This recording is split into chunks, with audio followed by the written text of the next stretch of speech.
Have you ever driven down a desolate highway late at night?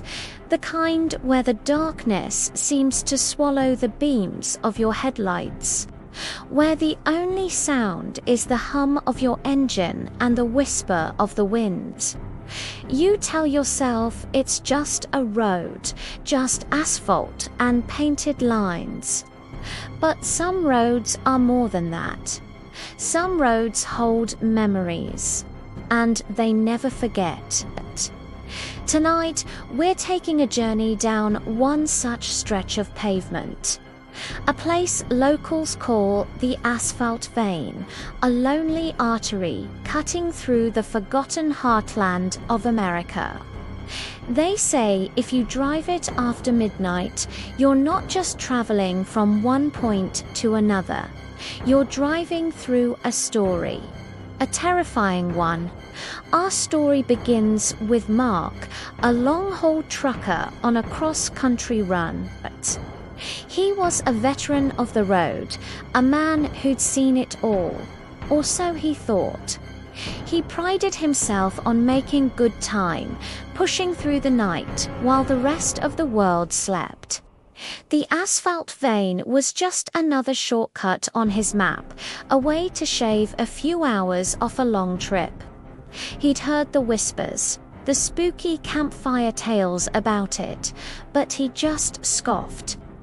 Ghost stories for rookies, he'd grumble to himself, taking a long sip of his lukewarm coffee.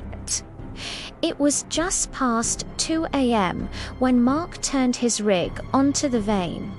The air grew instantly colder, and his radio, which had been playing a classic rock station, dissolved into a wall of static. He fiddled with the dial, but nothing came through, just an empty hiss. "Great," he muttered. "Dead zone." The road stretched out before him, a straight, dark ribbon flanked by dense, skeletal trees. There were no other cars, no signs of life. It felt like he had driven off the edge of the world. About 10 miles in, his headlights caught something in the distance. A figure standing by the side of the road. As he got closer, he saw it was a woman in a simple, old-fashioned dress. Her thumb stuck out, silhouetted against the dark woods. Mark slowed down. Company policy was strict. Never pick up hitchhikers, but there was something about her, something desperately lonely in her posture. The temperature in his cab seemed to drop another 10 degrees.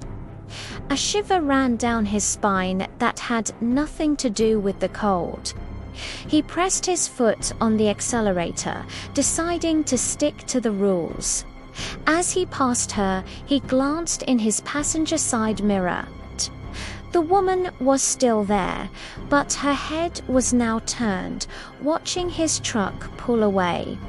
Her face was pale, almost luminous in the moonlight, and her eyes were just dark, empty sockets. Mark's heart hammered against his ribs. He blinked, looked again, and she was gone. Just tired, he told himself, his voice shaking slightly. Seeing things, he gripped the steering wheel tighter, his knuckles turning white. He drove for what felt like an hour, the scenery unchanging, the same dark trees, the same empty road.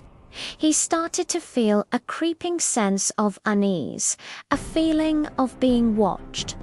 He checked his mirrors again. Nothing, just the long, empty road behind him. But then, a flicker of movement in his rearview mirror. He squinted. Far behind him, a single headlight appeared, bouncing around. Finally, another soul, he thought, a wave of relief washing over him. But the relief was short-lived. The light was getting closer, much faster than any car should. It wasn't a car at all. It was an old motorcycle, the kind you'd see in a museum. The rider was a tall figure cloaked in dark leather, their face hidden by a helmet and goggles. The motorcycle had no taillights, just that one piercingly bright headlamp that seemed to burn a hole in the darkness. It gained on him with unnatural speed. Its engine making a sound Mark had never heard before, a roar, but a low guttural growl, like an angry animal. The motorcycle pulled up alongside his cab, keeping pace. Mark tried not to look, focusing on the road ahead, but he could feel the rider's presence, a cold and menacing aura. He risked a sideways glance. The rider slowly turned their head, and through the vintage goggles, Mark saw the same thing he'd seen on the woman. Not eyes, but two bottomless pits of darkness. Panic seized him. He stomped on the accelerator, the diesel engine roaring in protest. His massive truck surged forward, but the motorcycle effortlessly kept pace, its single headlight fixed on him like the eye of a predator. The rider lifted a gloved hand and pointed a long, bony finger at the road ahead. Mark's eyes snapped forward, and his blood ran cold. Standing in the middle of his lane, bathed in his headlights, was the same woman in the tattered dress. He slammed on the brakes, the truck's tires screeching in a deafening protest as the massive rig jackknifed across the asphalt. Metal groaned and twisted. The world spun into a blur of broken glass and screaming steel, and then darkness. When Mark came to, he was slumped over the steering wheel, the smell of diesel and pine filling the air.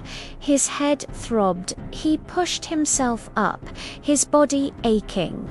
The cab was a wreck, the windshield shattered, but he was alive. He stumbled out of the truck, looking around frantically. The motorcycle was gone. The woman was gone. The road was silent and empty, as if nothing had ever happened. He managed to get his radio working just enough to call for help. When the state troopers finally arrived, one of the older officers, a man with a weathered face and weary eyes, listened to Mark's frantic story. The officer just nodded slowly, a look of grim understanding on his face. "You're not the first," the officer said, his voice low. "Folks have been seeing them for over 50 years. A young couple." The officer gestured down the road with his flashlight. "Some nights, ... they come back, looking for the one who took their lives. They mistake truckers for the one who hit them. Or maybe," he added, his voice barely a whisper, "they're just lonely, looking for someone to join them."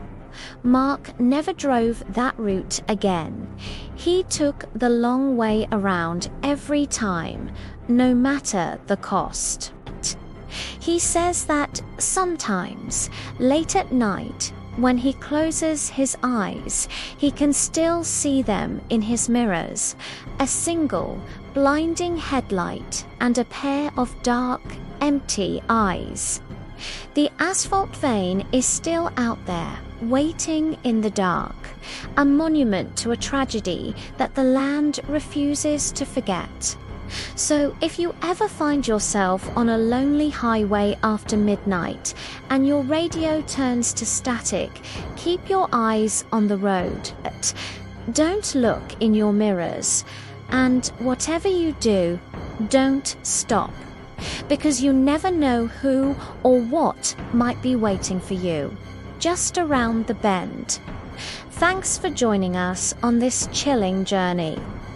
If you enjoyed this story, be sure to hit that like button and subscribe to Dagon for more tales from the dark side of the road. Stay safe out there, and until next time, watch your back.